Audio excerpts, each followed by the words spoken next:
Nomine Patris et Filii et Spiritus Sancti. Amen.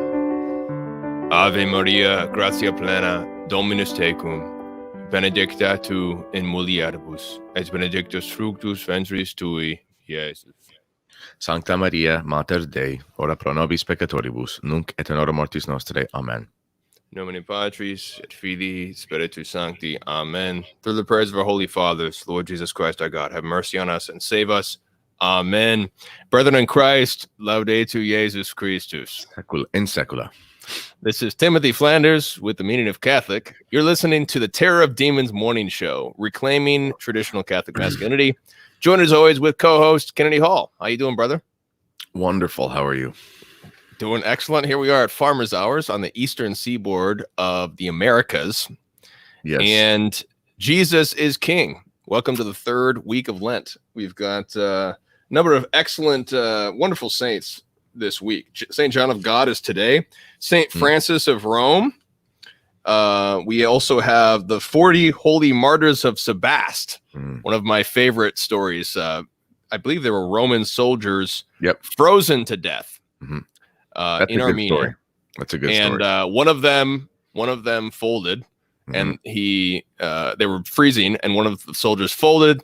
He jumped out of the lake and ran to apostatize, and then one of the onlookers was instantly converted, and then he joined them, and 40 crowns came down from heaven to crown the holy martyrs. That's the story to always inspire you to take those cold showers. Well, and it's in Exodus 90. He died. So it was in Armenia, right? And yes, it was during, I believe, the Diocletian persecution. I believe. Yeah, it's 320. I think that was slightly after, but Rome and Persia were always battling over Armenia. And the governor of that area was quite anti-Christian or something. And so that he set up baths, like warm baths around the frozen lake, and prostitutes and things. Like, just basically, hey, you're out there. So these soldiers were out there singing hymns, and they were actually naked and standing barefoot on the ice. So they were just going to be exposed, right, and die that way. And they were all just singing hymns and whatever. And the one guy apostatized, but he ran off the ice and he jumped into a bath and he died immediately from the shock. So the moral there is that comfort will kill you if you're not careful. And so it wasn't just apostatizing, it was he literally died. But then one of the men was so inspired that he went out on the ice and declared himself a Christian. So that's how we know of baptism of desire. Yep, there we go. That's a true example of it. Yep, exactly. Yeah. Excellent. And then we have Saint Gregory the Great on Friday. One of the greatest popes of the first millennium, certainly. So many different things we could say about him. But today is our topic, Fatima Part 3, aka the true history of the 20th century. Last week we talked about some very important political contexts of Fatima, and today we're going to get further into the apparitions. We can't forget to mention Maximilian Kolbe, and I'm looking for my book. Make sure I got this. Okay, yeah, I'll put the quote in when he actually sees that summer. So, 1917, America has entered the war. Mexico was being attacked by the communists. They've just approved their first communist constitution. We have the February Revolution in Russia, which has allowed a provisional government to bring in the Russian Catholics. There was the first Russian Catholic Easter procession in April of 1917. But the Bolshevik communists are now making their move to take over the country. And then there's one more context, which is extremely important, in my opinion, perhaps the most important context on the bare natural level.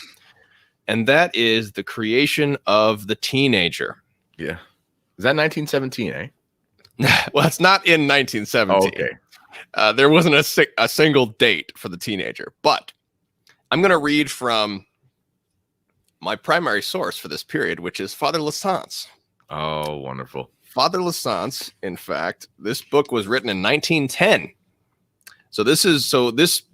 Here's the context of this period right here. This is the second Industrial Revolution. And the economic history is so crucial because it's really the economics, most of all, in my opinion, that explains the breakdown of the family. This is really the true source of so much evil, because even from the first Industrial Revolution, so context once again, before 1750, shall we say, pretty much all economics was the law of the home. Yeah. That's what the word economics means. Ecos means home or household. Nomos means law. And so economics is the law of the home, meaning what that means is, on a very practical level, go read Proverbs 31 when it talks about the great woman. Yeah. The great woman is doing all sorts of economic activity in the home and outside. She's making transactions. She's buying fields. She's doing all sorts of textile work. She's providing for her home. In short, the woman is doing a ton of work for the economics of the home, the law of the home, and obviously the father is doing all sorts of things too. So there's a whole economy that is fully integrated into the home and the household. And the children as well are working on the farm or in the craftsman or whatever. So that the whole home is integrated into this economy. It's the law of the home. That's everything revolves around the home. Okay. That's like 1750 and before. Now there's this terrible quotation from Alexander Hamilton, in fact, where he praises Alexander Hamilton. If you don't know, if you're not American, he is on the $20 bill of the United States of America currently. Alexander Hamilton praises the fact that the first Industrial Revolution is putting all of these women and children in factories. Isn't it great? Now they can be useful, he says. Idiots. And this is what destroys the family, because now it goes from the law of the home to the law of profits and the individual. Not the good profits. Yes, not the law of the profits. It's the law of profits. It's all about making profits in reference to a single individual and his labor value. So it's all about making a contract with one individual. It's with no more reference to the family. Yep. No more reference to, someone just corrected me. It's too early. Apparently, I don't. Hamilton's on the $10 bill. Jackson's the one on the $20. No, you didn't know. Somebody corrected me in the chat. This is why it's 4:30 a.m. and I forget dumb things like this. So Hamilton's on the $10 bill. I'm sorry. So what happens is the economy no longer is the law of the home. It really has no reference anymore to the home. These contracts are not being made based on, do you have a family? Do you have a wife and children?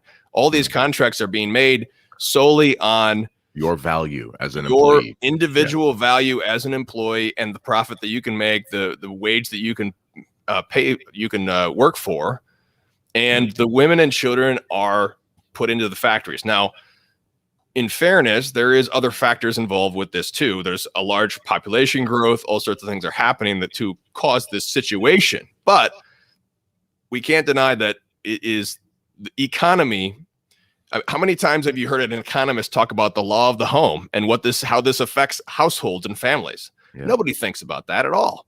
Economy anymore has nothing to do with the home. Well, it's co-opted. It's co-opted by the socialists as you want a family wage, and it's like, well, what is a family wage? Because then it just means, well, you need $100,000 a year, whatever the number is, and just missing the point. It's like you're still feeding the beast when you put a number on it. Insofar as our stats tell us that the middle class family needs X, Y, and Z, and therefore you need this much money per year so you can have this car and your two kids. Like, it's just the point is they're just feeding the same animal when they talk about it like that. Right. So. Yeah. There's a ton of factors. I mean, this really comes back. It goes all the way back to Henry VIII and other Protestant heretics seizing the land of the poor. Yeah. Because before that, you had monasteries and you had the poor families had land and they had property. If I But- if I might Oh, go ahead. for half a second get on my soapbox about the Christian era. I love it when you get in your on your soapbox, please. Yeah. Well, actually, Charles Coulomb, who I always say is right on literally everything he's ever said, and even when he's wrong, he's still right somehow. But he just made the analogy of on one of his shows about how many days you worked for the man, let's call it that way, whether it was the landowner or the taxes. Today we work for the man. We just call them the IRS, or in Canada, the CRA. That's the man we work for. And, basically 70% of our income in Canada, if you count sales tax and income tax and whatever, about 73 cents per dollar goes to the government. Just only 73%. They only get 75% of our money. The rest is for us. Wonderful. And if you actually look at it in days, okay, so today you have to work somewhere around, if you think you make like basically for income tax alone, not including sales tax, if you're paying 40% of your money, let's say you work 220 days a year, you're working, quick math here. What's 40% of 220 days? I don't know. You're working 100. 85, 90. Yeah, you're working like almost 100 days a year just for the government. Whereas in the Christian era, as far as working for the man, so the landowner in the feudal system, which it wasn't as bad as it sounds, you might work about 30 days a year.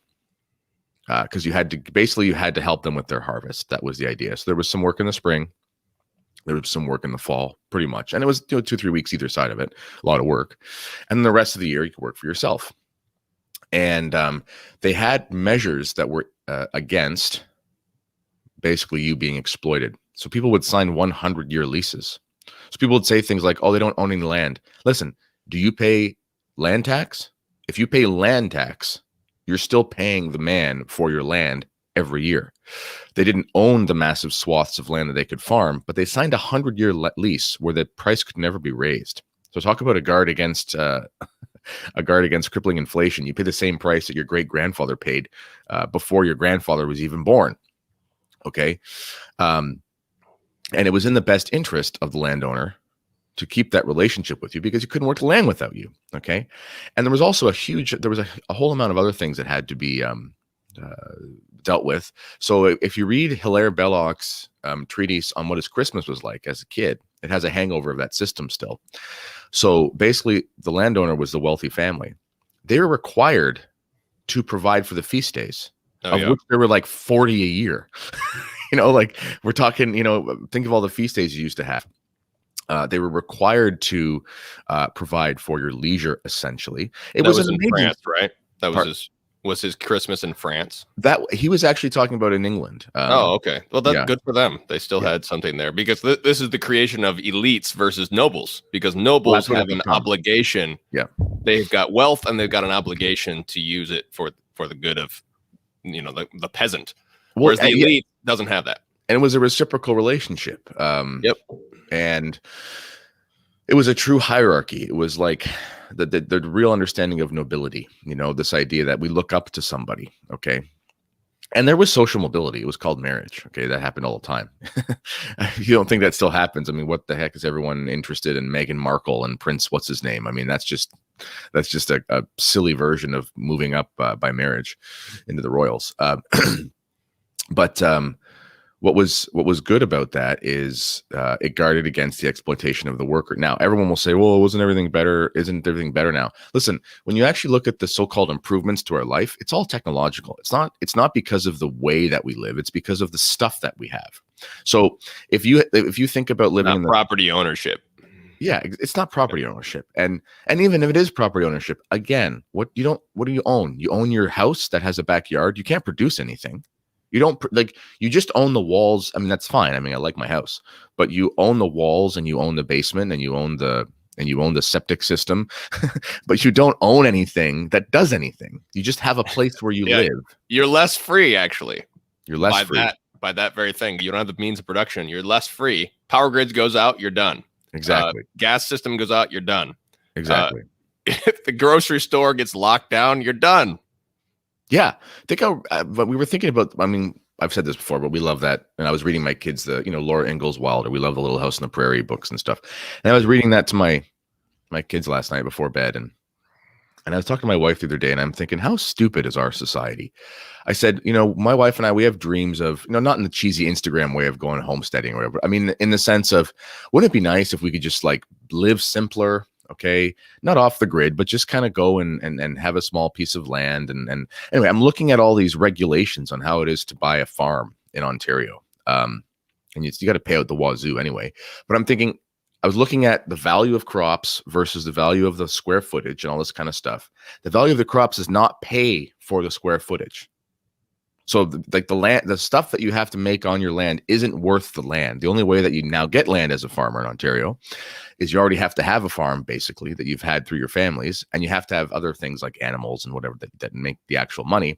So it's like it's a losing investment to go and try to live simpler. I'm thinking you have to be extremely wealthy now to go and live the way that the average peasant would live 150, 200 years ago. I'm thinking that's talk about diabolical. And what I mean by that is reality turned upside down. Now you have to be rich to live like the poor. How crazy is that? Yeah, this is, it reminds me of bread and circuses. This was what the ancient empires would do to satisfy the masses. They would just come to town and they'd put on a circus, and then they'd distribute bread, and all the peasants would be happy, so they wouldn't revolt. But they weren't actually improved. Their lives were not actually improved. So this reminds me of the situation that we're in. Is what we really have is bread and circuses, and we've got indoor plumbing. Wow, indoor plumbing is pretty amazing, or this or that.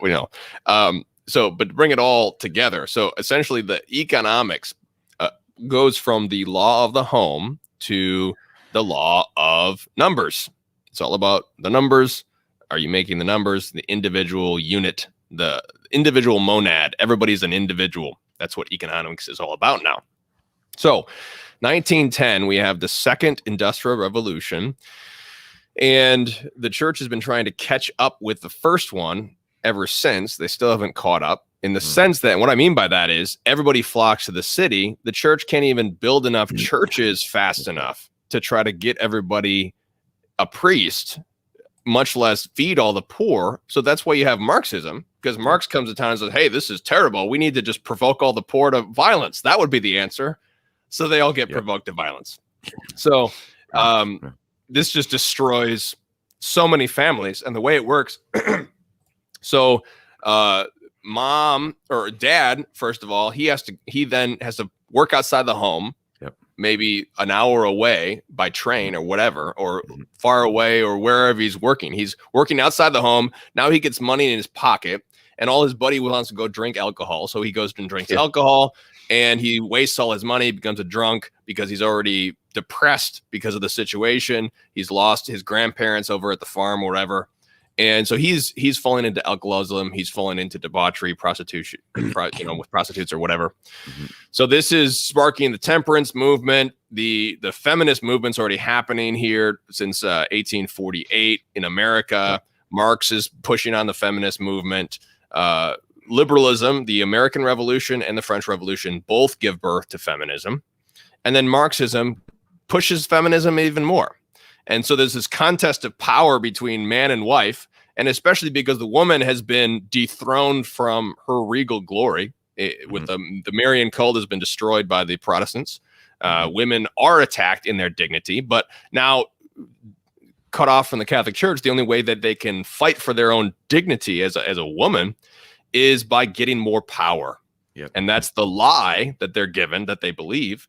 They believe that if they don't have more power, then they're not actually a woman. They're not actually have any dignity, which is simply a half truth, because they were oppressed. So it's sort of a just rebellion. It's like we talked about last week with the old believers in Russia.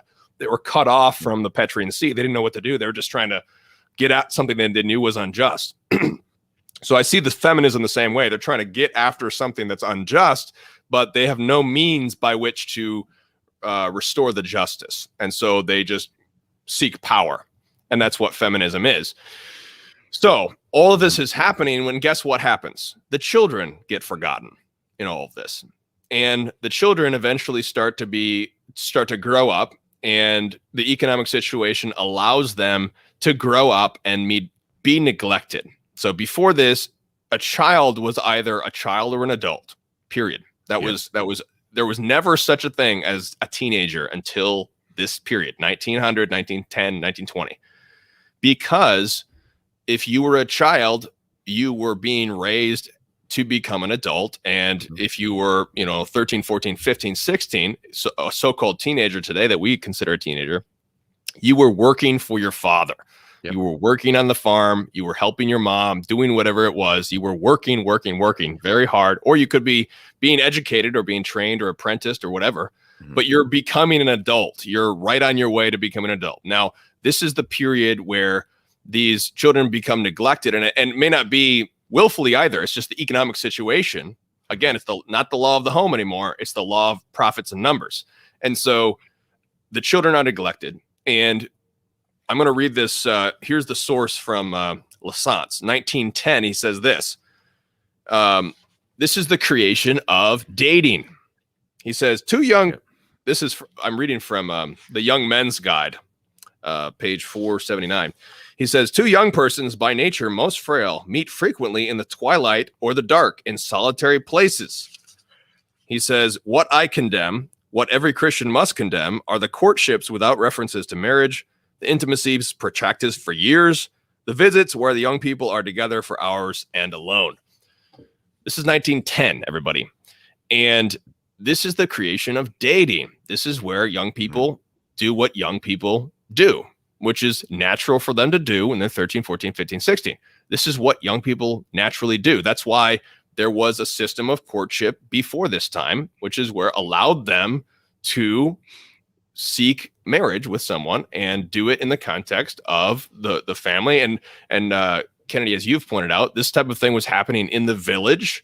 There were people were meeting in a public place. There were all these public arrangements for this sort of thing as well. There was public dances where people were having a dance. Whole family was involved. Yeah, it's trying to bring all the people together so they can get married. That's the point. Yeah. And it gives them a cultural context to do that with perfect chastity. All the customs are in place to protect them and protect them from sinning.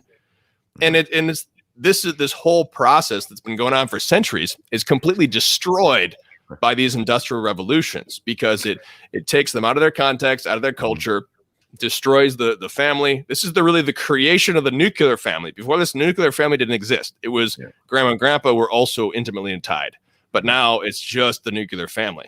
So the nuclear family itself is a corruption. Well, listen, they had the Irish were having 20 children, and they started when they were 15, 16 years old. So I don't mean to be crude, but they weren't against the things that people are after these days. They just did it the right way. Yeah, they did it in the chaste way, is my point. Exactly. Yeah, the church law is, if I recall, the church law is the age for marriage for a girl is 14 and for a boy is 16. Yeah. And so that gives you an idea about adulthood.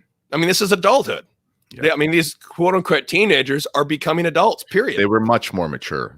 They were much more even that word mature is a silly word nowadays, but they were much more they were raised, they were seasoned, they were actually grown by that point.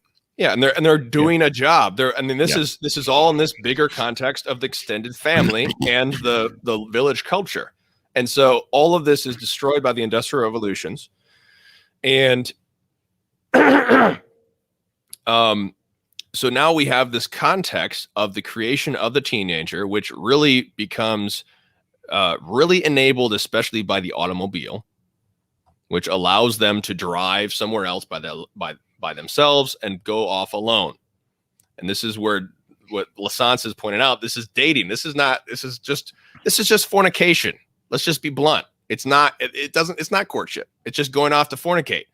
There's no point here but to create more sin and debauchery.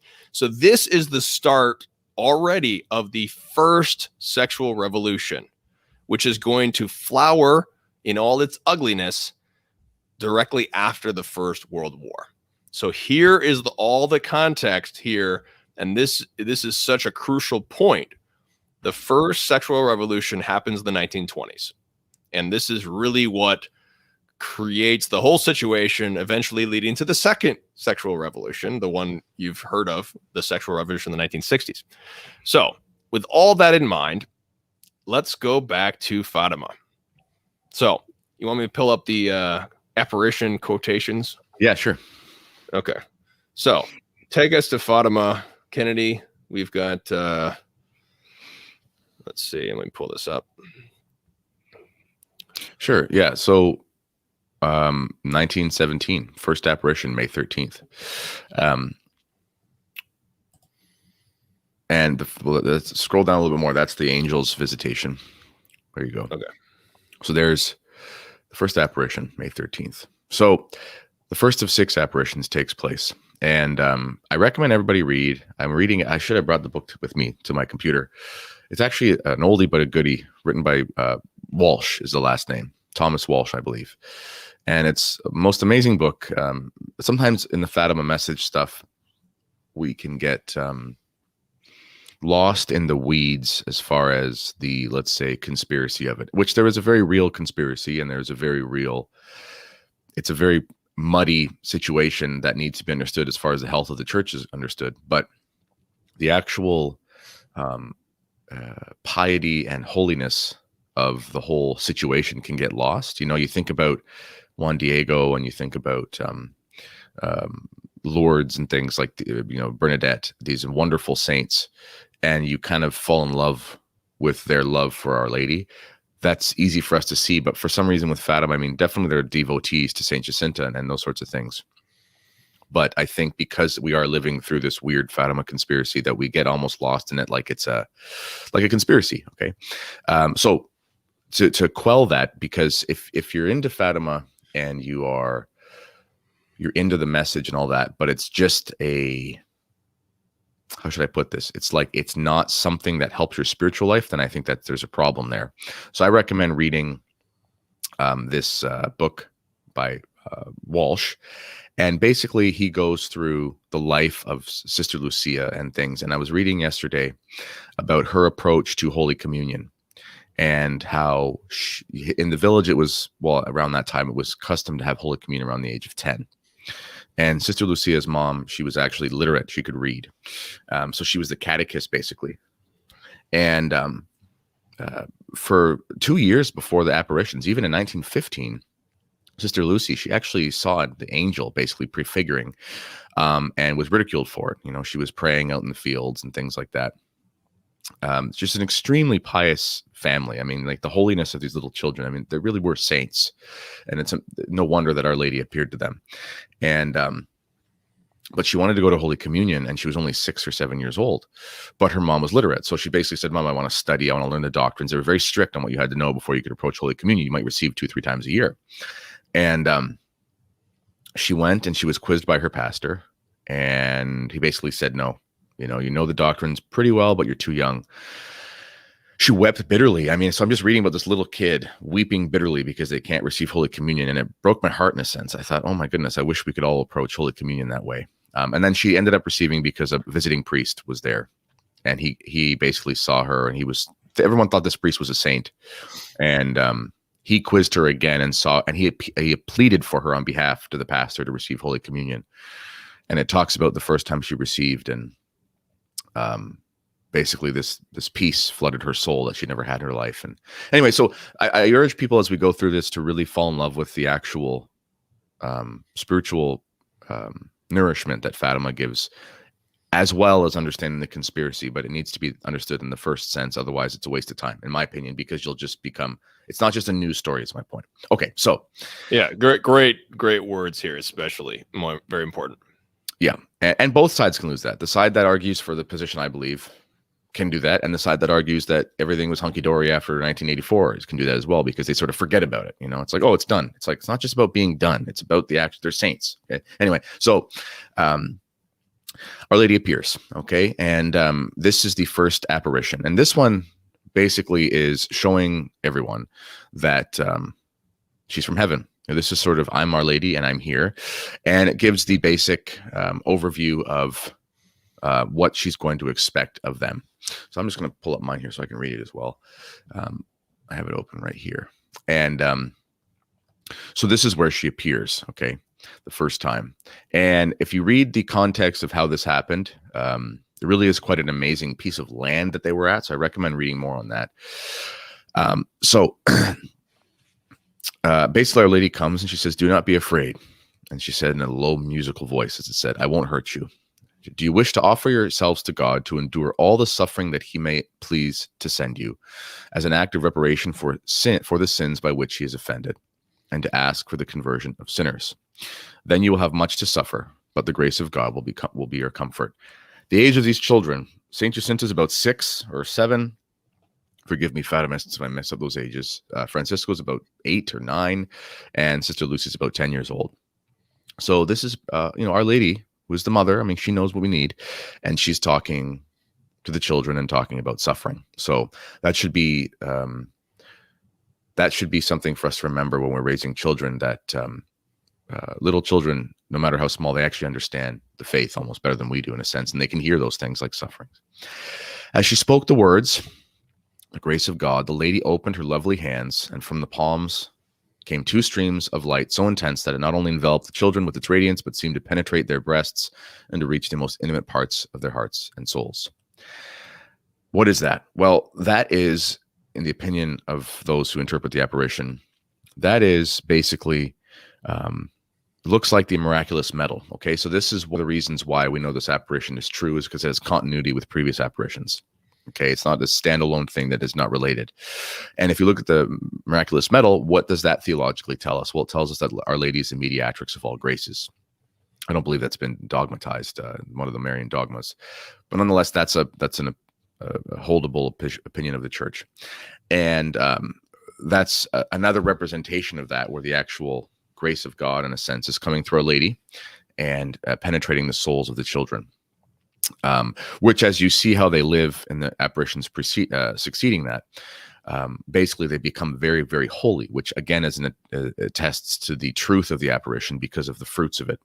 Unlike other apparitions, like that one from Croatia, where the people involved in it, literally one of them went off the rocker into the occult or something like that, and they were caught lying in the very first investigation. Right. There you go. Yeah.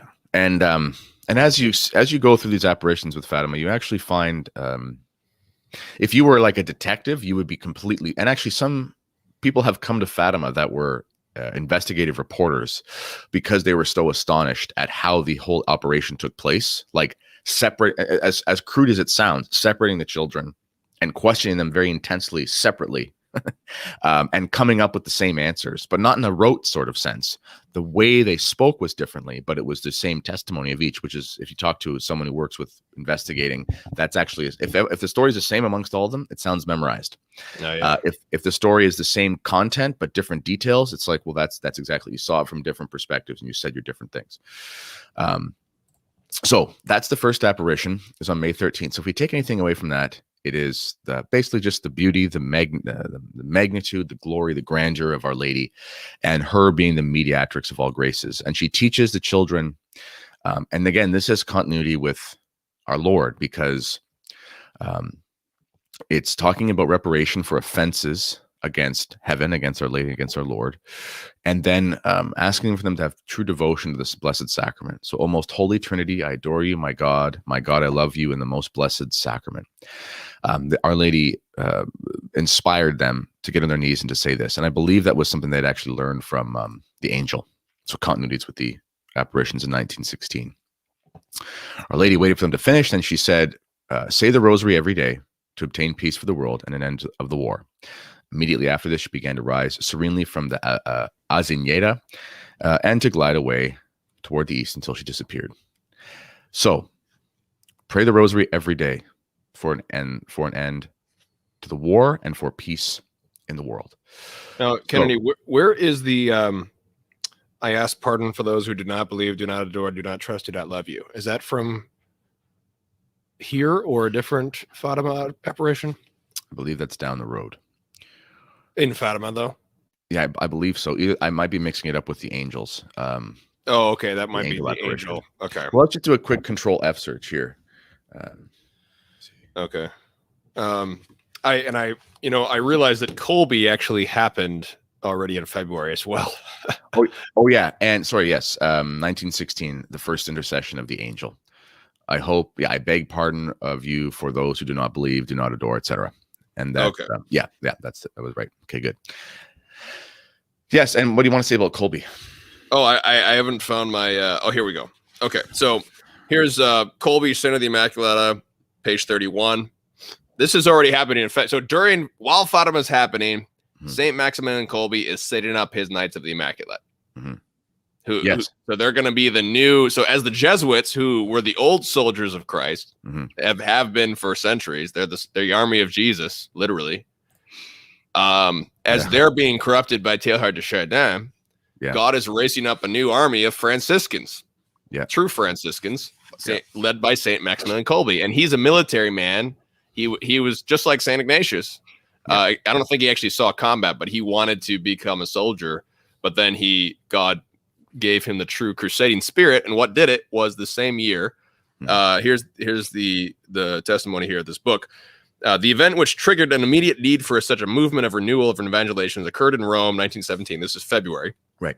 It was during the bicentenary of Freemasonry, and the Freemasons were making Rome the theater of their sacrilegious demonstrations. In their hatred of the church, they marched right up to the doors of St. Peter's, where the Pope was a voluntary prisoner. Boldly, they displayed their banners. Satan must reign in the Vatican. The Pope will be his slave. Yep.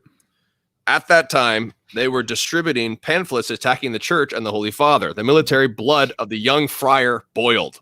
Yep. His reaction to his confreres, Kolbe threw out this challenge. Quote, in the face of such attacks of the enemies of the Church of God, are we to remain inactive? Is that all we can do? Complain and cry?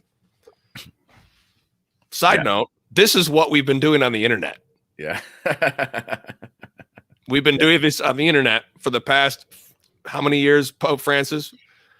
We've been complaining and crying. Yeah. What does the saint say? Do something about it. No. Every one of us has a holy obligation to personally hurl back the assaults of the foe. These men without God find themselves in a tragic situation.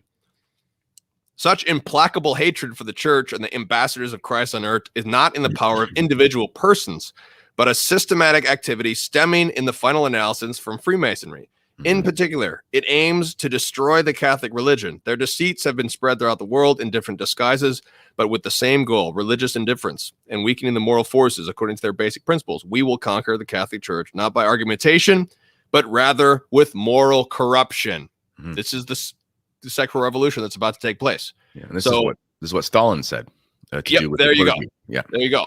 And once again, this is being promoted by the American Empire, their Masonic British Empire, and the Marxist Empire. Like you said, it's just the heirs of Russia promoted through America. They're all Illuminati. They're all Illuminati, and they are, because it's all the philosophy of Illuminism. People think the philosophy of Illuminism imbibed all of these movements. Yeah, like we talked about last week, this is the real conspiracy is the fallen angels. Exactly. These powers are not getting together and having a huge great reset conversation. It's not happening. It's actually the fallen angels who are doing it. So that's the real conspiracy. That is real. Well, it's, if you look at that series, honestly, that series you're doing with Michael Joseph is incredible. That's a gold mine. You should almost sell that as DVDs or something, because it should be distributed seriously. And but the continuity of all the Gnostic cults leading up to Illuminism, Freemasons, it's uncanny. It's Manichaeism is Illuminism, is Robespierre, is Marx, is Charles Darwin, is Malthus, is Stalin, is Lenin, is Great Reset. It's all the same thing. Literally, it's all the same thing. And it's a wonderful series you're doing. And as we continue here, though, there's so much outside of these apparitions as far as what's going on that I recommend people read the book by Walsh, and he cited here in this document that you guys can see. And to understand the context of what's going on as well, because talk about what's actually going on in Portugal. Okay. Because Portugal right then was going through a very similar situation that you saw in places like Mexico. They were literally being run by Freemasons. They were almost in some way sort of like a vassal empire through some shady diplomatic dealings with the British. So in Portugal to this day, Portugal's known for, strangely, it's known for British liquors. So you'll see, like, for example, that they're really good with whiskey and things because it was a place where there was basically a vassal British empire, or a British satellite state or something like that. They were exploited for their fishing capabilities and all that sort of thing, you know. And the glory of Portugal as that exploring colony had sort of fallen at that point, you know, with Brazil having independence and that sort of thing. And another funny thing, if you're into port, why is it that the biggest export of, or most well-known export of port from Portugal is called Taylor's and Fladgate? Doesn't sound like a very Portuguese name. It's because of these British families that were there. So anyway, that's going on. So Portugal is in this Mexican state where the Freemasons and the communists, it's all, you know, literally the mayor of the area of Fatima was a Freemason, and the newspaper was run by Freemasons, and it's a whole thing. So first apparition is done. Then we move on to the second one, which takes place on June 13th. And at the Kolbe era, which is basically the area, it's, what's the word in English? Valley. I don't know. It's I guess something like a valley, you might call it. Grove. Something like that. Yeah. They found them. So by this point, the word had spread. They were told to keep it secret, but Saint Jacinta, a little 6-7-year-old, just could not. And basically a group of people had come, about 50 people. And they were praying the rosary. Then rising from the ground, Lucia cried, "Jacinta, there comes Our Lady. There's the light. I want you to come here," and this is Our Lady. "I want you to come in the 13th day of the coming month to recite 5 decades of the rosary every day and to learn to read. I will tell you later what I want." Lucia says, I should like to ask you to take us to heaven. Yes, Jacinta and Franco I will take soon. So she's telling the little children that they're going to die soon, but she's telling them she can take them to heaven, which is a nice way of talking about it. But you remain here for some time more. Jesus wishes to make use of you to have me acknowledged and loved. He wishes to establish in the world the devotion to my Immaculate Heart. Now, I'm gonna throw in a side note really quickly. Sure. And this is something that a very learned Eastern Orthodox Christian that I respect told me, and he actually believes in Fatima. He told me that each of these 13th months are actually feasts of Our Lady on the Russian old calendar. And wow. I have not confirmed that. I don't know more about that, but this particular source I very much trust. So if anybody knows about this, they can give me more information. But that's what I was told by a source I trust. That's interesting. That's really interesting. And there's also the importance of exalting Our Lady against feminism. The devotion to the Immaculate Heart of Mary. Our Lady is exalted more and more and more in the modern era because woman in her regal throne, it has been attacked more and more and more. Right. And because Mary is the answer to feminism. Yeah. So anyhow, please continue. No, that's really good. I would like to learn about the feast in the Russian calendar. That would be, wow, that'd be really cool. Also, May 13th is the original Halloween. And that little continuity there. So the Pantheon, that was the date of the Pantheon of the gods in Rome. And then that was sort of baptized and turned into All Saints. And Our Lady does sit at the pinnacle of the Pantheon of Saints. So that's kind of a nice little continuity there. So she's saying devotion to my Immaculate Heart. And then Lucia says, I stay here alone. She says, no, daughter. And do you suffer a great deal? Don't be discouraged. I will never forsake you. My Immaculate Heart will be your refuge in the road that will conduct you to God. So again, to Jesus through Mary. Okay. Our Lady's Immaculate Heart is a refuge and the road that will conduct you to God. It also reminds me of the Magnificat. My soul magnifies the Lord. You know, when Protestants, I don't really interact with Protestants too much. I just don't know any, or not many, but it would, you know, if someone was to raise the objection to me, I'd say, well, listen, Our Lady literally says, if you look at Mary, you see Jesus more, you know, her soul magnifies, makes bigger, makes more evident, makes more visible our Lord. And she's again showing the continuity of that message here. And I will say, as well, what was I thinking of here? You know, for people that think the Fatima era is over, well, she's telling us to recite 5 decades of the rosary every day, which the average Catholic does not do. And she's going to go on to talk about the first Saturday devotion, which most Catholics do not do either. So there's still a lot to be done from Fatima because the commands are not being put forth. They're not being understood. And with these, she opened her hands again. mediatrix of all graces, as she had done on the previous occasion, and again communicated them to light that streamed in 2 rays from her palms, enveloping the children in its heavenly radiance. Before the palm of the right hand, Our Lady was a heart encircled of the right hand of Our Lady was a heart encircled by thorns, which seemed to have pierced it like nails. We understood that it was the Immaculate Heart of Mary, outraged by the sins of humanity, for which there must be reparation. So we'll talk about this eventually, but when people talk about, they think that the era of Fatima is over. Well, the promises of Our Lady that we'll get to is that there would be peace in the world. And obviously, if Our Lady's presenting to us a problem here, the outrages against the Immaculate Heart, those have only increased to the umpteenth degree. And an example of that, I mean, who's the biggest, this sounds silly, but who's the biggest pop star of the 1980s and 90s? Madonna. Literally a woman who took the name of Our Lady. Like, how insane is that? If you actually, it makes my blood boil. She took the name of Our Lady, and she's Italian, whatever her name is in real life. Madonna in Italy. Yeah, isn't she Catholic? Madonna? Yeah, like Lady Gaga, whatever. Yeah. And well, same thing, right? Like same, basically Madonna 2.0. And so she literally masquerading with the name of Our Lady and making fun of virginity. That was that big song, Like a Virgin or whatever. So anyone who this has not finished. I mean, the outrages against the Immaculate Heart have accelerated exponentially in the last 50, 60 years. And there is no peace, because peace does not just mean the absence of war. It means a tranquility of order. If you have a society that's not at war, but it's a pacifist, perverted, hippie wasteland, there's no peace there. Because there is peace in a sense, even in war. And what does that mean? Because it's a tranquility of order.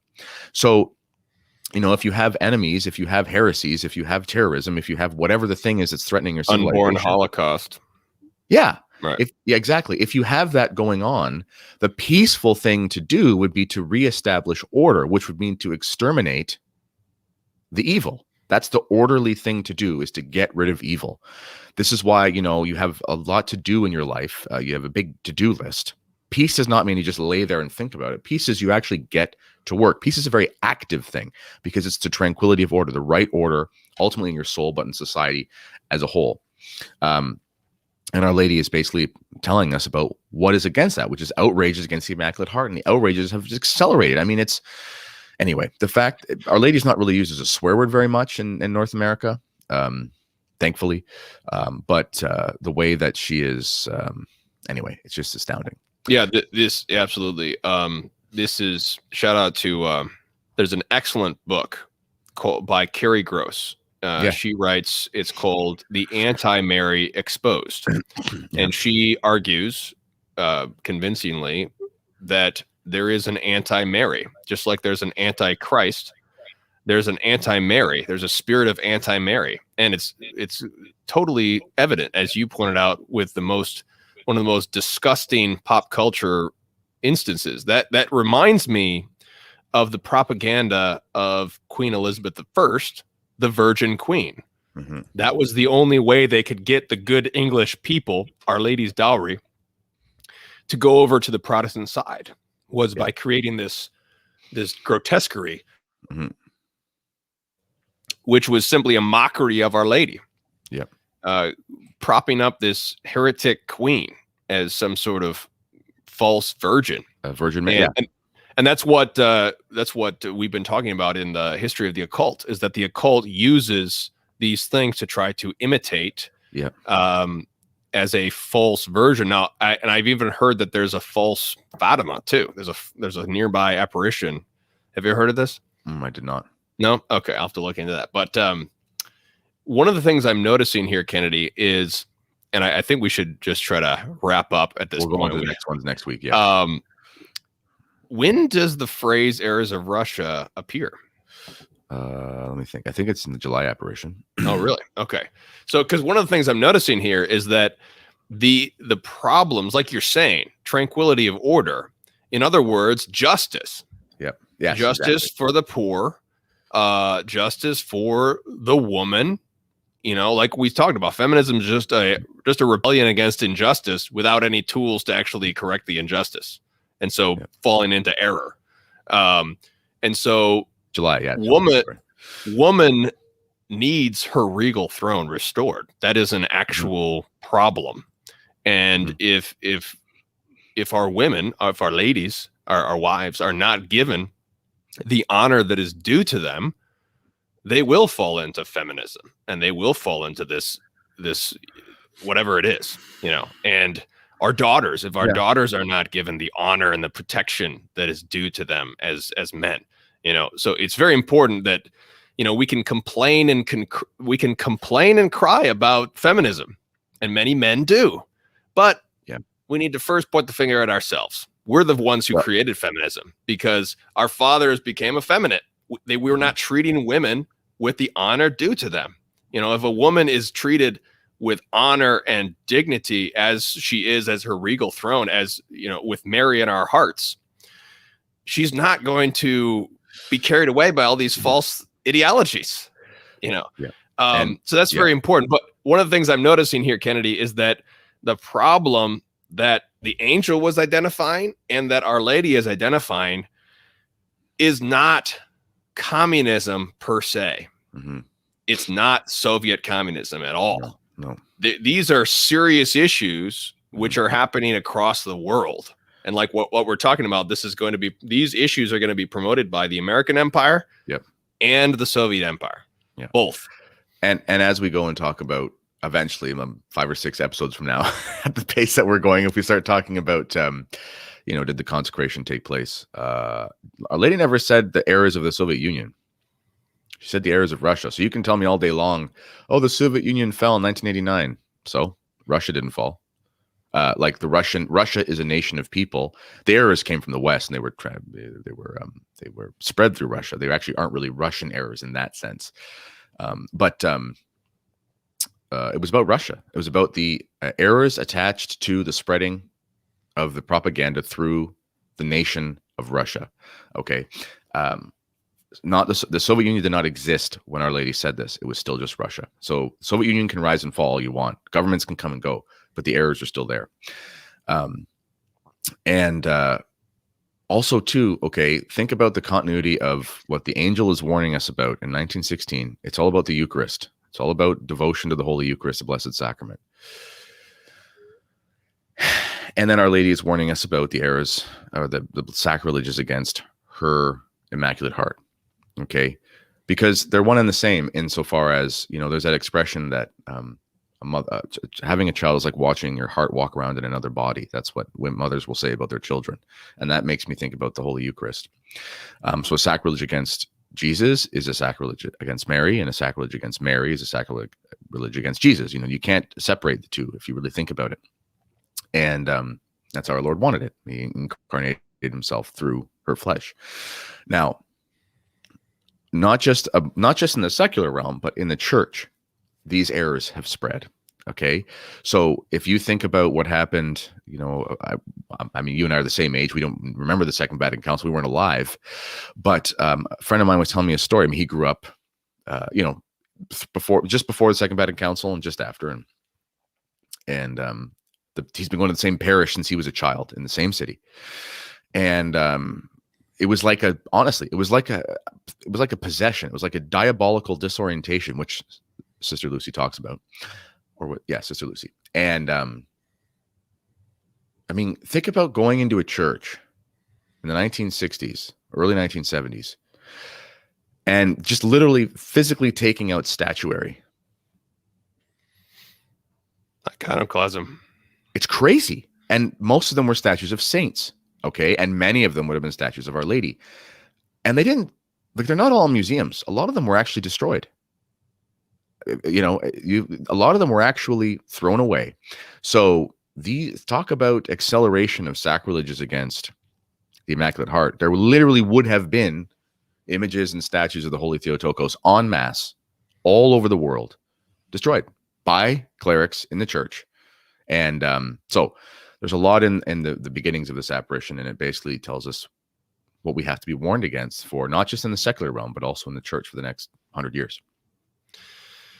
Yeah, it's truly egregious and just unspeakable. I mean, so satanic It's iconoclasm is satanic, period. Yeah. The Seventh Ecumenical Council, 787 in Constantinople, it was actually Nicaea too, decreed, he who rejects an ecclesiastical tradition, let him be anathema. And this is what is being done when you destroy a statue. A statue is a monument to something holy that was created by our fathers. And so it is an ecclesiastical tradition. It's something that was been passed down, which must be guarded and revered. Mm-hmm. It must be preserved. I mean, even if there's some necessity or you need to move it or change it somehow, it would never be destroyed. No. A great sacrilege, or or let's say, or if it just got damaged beyond repair. Okay, in that case, it would be reverently buried or something like that. Yes, at least. I mean, this is the type. This is it's just the mortal sin of iconoclasm. It's been condemned as a heresy. The second iconoclasm happened during the Protestants, when you had just mobs of heretics breaking in and destroying things. And this is what caused things like the St. Bartholomew Day massacre, because these peasants, I mean, what this is doing, this is attacking widows and orphans is what it's doing. It's attacking widows and children, because especially the beauty of our fathers is what really speaks to the poor, ignorant children, whoever they are. People, we don't have to have a PhD to meditate on the beauty of Bernini and the beauty of Velasquez and the beauty of all these paintings or whatever. You don't have to have this theological degree. It's preaching the gospel to everyone, especially children. This is something that my kid can sit at mass and look through pictures because he likes pictures. We were doing our first Saturday devotion on Saturday, and we were praying the rosary anyway. And I had this image of Our Lady's Immaculate Heart with the swords through it, the pierced, and we just kind of propped it up, and we said, okay, this will be the image we'll have out as we pray the rosary, for first Saturday. And my son, 5 years old, he said, "Dad, why are there swords in there?" And I said, "Well, son, it's a symbol. I mean, obviously she's not actually have all those swords in her heart right now, but it helps us understand that people don't respect Our Lady, and that we need to pray that those people convert, and that these things make Our Lady very sad." And he just says, "Dad, it's good that we have these pictures. This will help me think about this so I can pray better." Just says that. I'm like, "Thank you, Saint Titus." And his name is Titus, for those who know. And I'm just thinking, you get it. Like, you're 5 years old, and he just looks at it, and he wasn't sad. He just goes, "Good." He literally said something like, "This will help my imagination. Thanks, Dad." And I was like, "You're welcome. Good job, son." Right. Yeah. This is why the Novus Ordo liturgy is anti-children. Yep. Because it thinks, hey, let's just get rid of all the signs and symbols, because those are just accretions from medieval whatever. Like, let's get rid of. They suppressed the first genuflection after the consecration. Yeah. I know when the king appears, you kneel. Let's suppress the kneeling. Yeah. When the king appears, wouldn't that be really intellectually stimulating for this committee? That has nothing to do with the child who is preparing for his first Holy Communion, who's 7, 6, 7, 9, 8, 9, whatever, a little child. He sees the genuflection, and that is so powerful for him. Yeah, but now you get to bring your kids to the children's liturgy. Yes, where they go and have signs and symbols, ironically, but they're just like for babies. Yeah. So this is the type of insanity. So this is, I wanted to read this anathema so this is from Binding Force of Tradition, a must-read book. Didn't they also in that, just before you continue, wasn't it also said that the approved icons taught with the weight of Holy Scripture? Isn't that one of them? Oh, I don't know about that. Because I know it's somewhere around then, and Hugh Owen talks about that when teaching about the 6 days of creation, and he points at something where it made me go, "Ooh, that's a forgotten teaching." And then he looked at the Eastern iconography, which was so developed, and it showed all these things like Christ is a new Adam and Adam looking like Christ in the 6 days. And he was talking to that. I said, well, that's actually a pretty big deal. Anyway. Yeah, very important. So this anathema, this is so crucial. So binding force of tradition, page 26, and the footnote, he gives the Greek actually. So he said the Greek is if anyone sets aside, the Greek is just to set aside, essentially reject every tradition ecclesiastical, whether written or unwritten, let him be anathema. And what an ecclesiastical tradition is essentially those things that are passed down, which are not necessarily like a dogma, things that, like the scriptures or something, but think of something like a statue, something like an icon. Those are something that it's been passed down from our fathers, and anyone who rejects it, let him be anathema. And so this is so crucial. Here's an ecumenical council. This is dogma we're talking about now. These are anathemas we're talking about now. So I think that brings us to the errors, the issues that are being addressed at Fatima. It's that written and unwritten ecclesiastical tradition are being rejected. In fact, in the 1920s and 1930s is when you have the first ugly churches being built, Catholic churches, especially in Germany. You have this fad of the Industrial Revolution. Wouldn't it be cool to make churches look like factories? Don't you think, Kennedy? That would be really cool, and get all the young people who are jazzifying it up to come to church if we build ugly churches that look like factories. So I didn't know that. This is So this is happening already. I mean, this is why this momentum. This is why Vatican II revolution happened, because there's all this momentum pressing on the clergy, pressing on the laity. That's why when Vatican II just sort of opened up the floodgates, that's when the flood came in. The flood was already banging at the gates for decades and decades. Yeah, Marshall says Vatican II was the parade. Right. It was the parade of what was already planned. Yeah. All right. Well, we got through Apparition 1 and 2. So next week we'll get through, God willing, 3 and 4. Yeah. So, all right. Well, let's offer up an Our Father. I especially pray the rosary every day. Make your first Saturdays. It's very simple. And if you've already done it, promote it with other people. Do it again. And this is instead of spending all your time online complaining and crying. Don't get on Twitter. Don't badmouth the Holy Father and just rip on Pope Francis. You're going to go to hell if you continue to do that. Let's be clear. Just degrading, ripping on the Holy Father and the Holy Office of the Roman Pontiff. I get it, but just stop. Okay? It doesn't help anybody. It hurts you. It hurts your soul. Get off the internet. Pray the rosary every day. Make your first Saturdays. Promote the devotion. This is what we've been given this by Our Lady of Fatima. Here's what we have to do. It's not, you don't have to get online and figure out all the political machinations of the Great Reset. Just do your duty and promote it with your friends and family. It's very simple right there. So, Kennedy, any final words you want to say before we pray? Just do what Tim said. There we go. All right.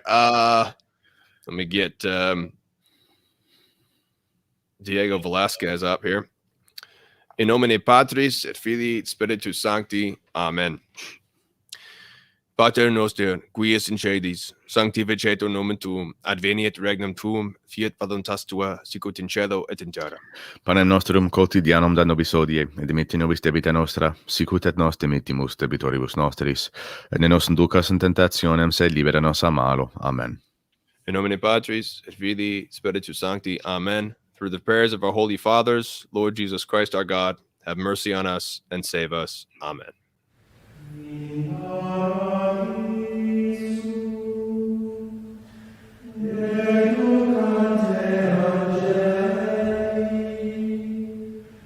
Into